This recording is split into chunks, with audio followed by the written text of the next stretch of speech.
Welcome to Clarifying Catholicism's Science of Catholic Teaching. In this series, we examine the Church's teachings on marriage and sexuality from a scientific perspective. Most of the studies cited in this series were compiled in Father Robert Spitzer's The Moral Wisdom of the Catholic Church, a defense of her controversial moral teachings, and they can be found in the description. Without further ado, on to the show.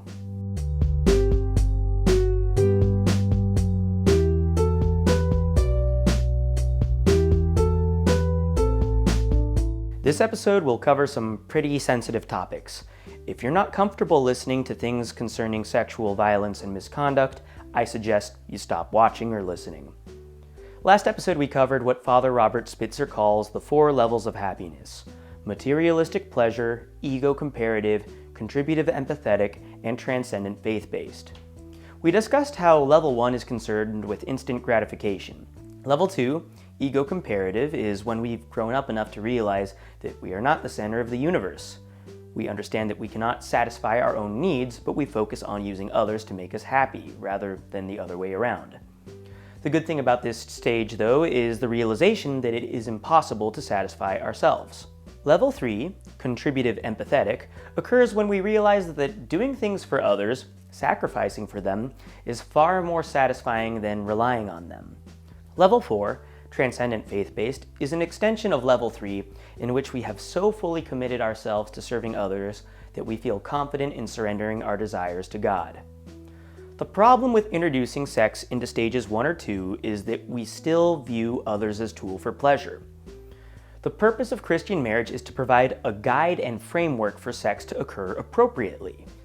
Marriage in the Church's eyes ensures that sex is a mutual expression of self-sacrifice that culminates in the creation of children. Throughout this series, we will explore how the Christian paradigm of marriage really does lead to the healthiest and most fulfilling expressions of sexuality. But first, how did we get from marriages focused on exclusivity, procreation, and sacrifice to a society that tolerates things like hookup culture, extramarital sex, and pornography?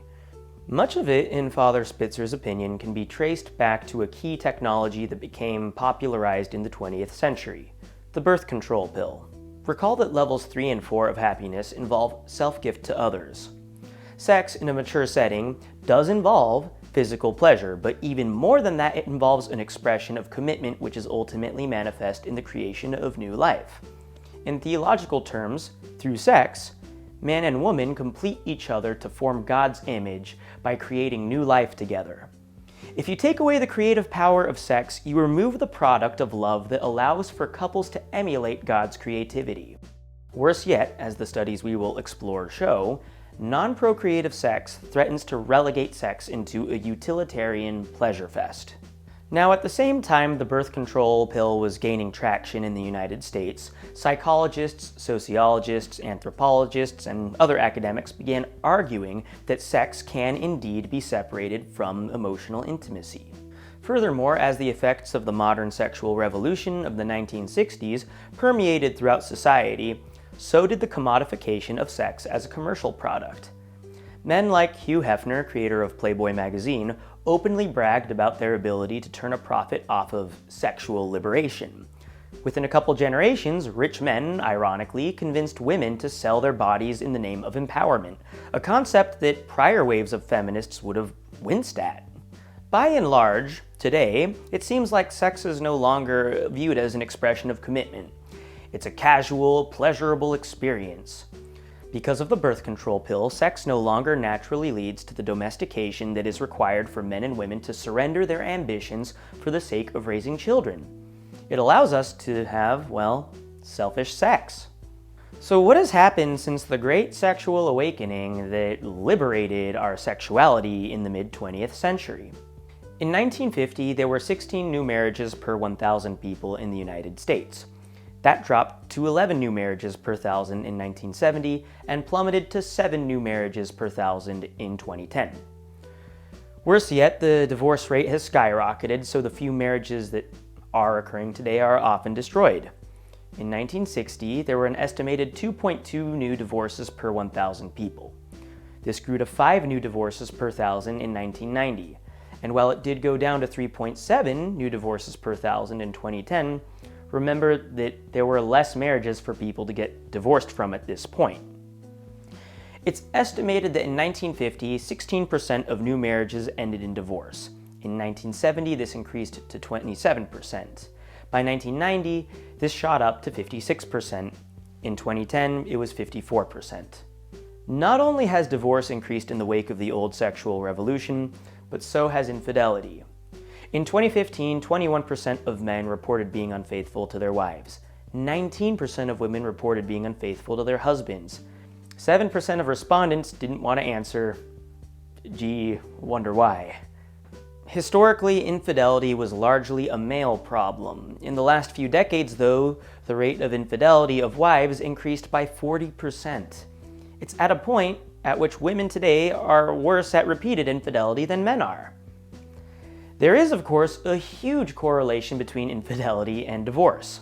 A 2012 longitudinal study showed that 41% of men and 48% of women who reported an affair also reported divorce. According to this study, only 17% of men and 22% of women who divorced didn't have a history of an affair. The National Sexual Violence Resource Center now categorizes sexual violence as an epidemic, estimating that 1 in 5 women will be raped during their lifetime. Forcible rape increased from 17,190 cases in 1960 to 102,560 in 1990. Now, it did decrease to 85,593 in 2010, though it increased again to 132,414 in 2016. Sexual assault has not been as well documented, but it did increase on college campuses by 205% between 2001 and 2014. As someone who recently graduated college, I will say that it's telling that the more young Americans accept casual sex and the sexualization of people in the media, the more these numbers seem to go up. Now, I'm not going to go around and say that the birth control pill is directly responsible for rape. Rather, what seems to have happened is that the popularization of the birth control pill, as well as the commodification of sex by the media, has desensitized us to the importance that sex has in its proper place of marriage. I mean, we're supposed to be a more enlightened and empowered society today. At first, the great thinkers and marketers of the 20th century assumed that you could have a happy and healthy relationship while isolating the procreative element of sex into a little corner. Now, like I mentioned earlier, there are many factors that can explain how things like rape, sexual assault, divorce, and infidelity have all skyrocketed in the last 100 years. However, if you ask me, much of it seemingly goes back to the idea that sex can and should be separated from things like procreation and commitment. The dream of a society of free sex that emerged from the 1960s was just that, a dream. My generation is facing the consequences of that, as it is impossible to have a hypersexual society in which things like pornography are touted as empowerment whilst women are still safe. And that's one of the great ironies in this. The biblical prohibitions against things like extramarital sex protect and benefit women far more than they do men. And next episode, we will take a deeper dive into the consequences of premarital sex.